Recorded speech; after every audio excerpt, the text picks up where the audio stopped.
Nii, see on siis Faiko Epliku nelgid. Siin on palju septakorde.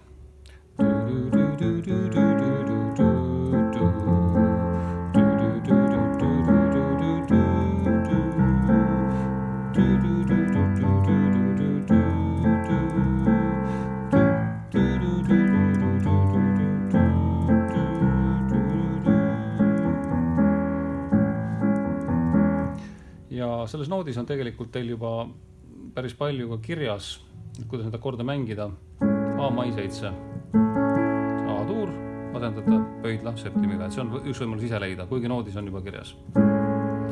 Järgmine akord on F mai 7. Saame niimoodi mängida. E-nood jääb kõikide akordide puhul siin alguses ülesse. Siis kolmas akord on C mai. Jällegi E-nood on meil siin ilusti olemas. Need on esimese osa 3 akordi. Nüüd kui läheb sinna B-ossa, nüüd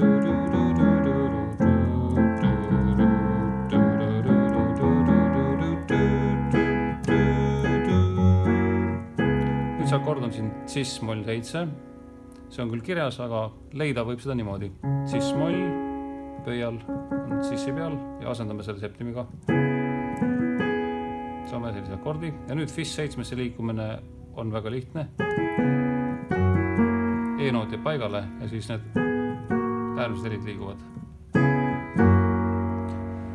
Nüüd järgmised 2 akordi on täpselt sama järgnevus. Moll 7, dominant 7, lihtsalt toon alt poolt. B-moll 7, B-moll, B-moll 7 ja E7.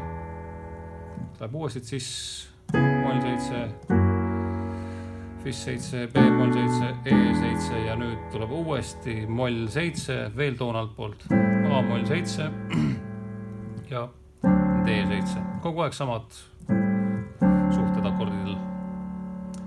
Ja nüüd see D7 on pandud kirja isegi D9-na.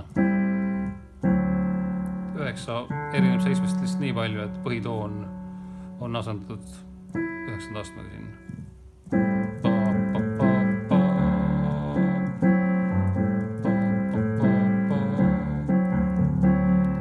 Ja saate rütmik on samuti kirjas, et saate selle sealt noodi järgi ära õppida.